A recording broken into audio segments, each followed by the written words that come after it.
પૂજ્ય ગુરુ હરિપ્રબોધ સ્વામીજી મહારાજના દિવ્ય સાનિધ્યમાં હરિપ્રબોધમ મંદિરના પવિત્ર ખાતમુહૂર્ત મહોત્સવનું ભવ્ય આયોજન થયું, જેમાં અંદાજે 2000થી વધુ હરિભક્તો અને મહાનુભાવો ઉપસ્થિત રહી આ ઐતિહાસિક પ્રસંગને ભક્તિ અને ઉત્સાહ સાથે ઉજવ્યો. આ પાવન પ્રસંગે બાકરોલ એવીડીના પૂજ્ય સંતોની પાવન ઉપસ્થિતિએ સમગ્ર સમારોહની શોભામાં અભિવૃદ્ધિ કરી, તેમજ નિર્ણયનગર અમદાવાદની પૂજ્ય સાધ્વી બહેનોએ પણ આશીર્વાદ આપ્યા હતા.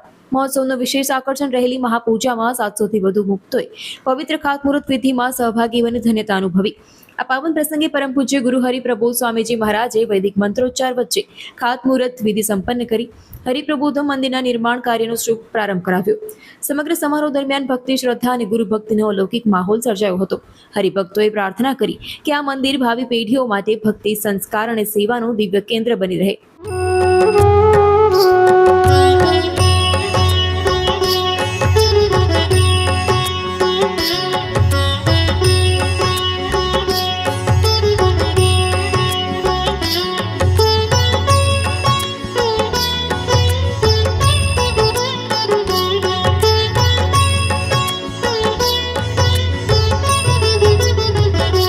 स्वामी नारायण स्वामी नारायण स्वामी नारायण स्वामी नारायण.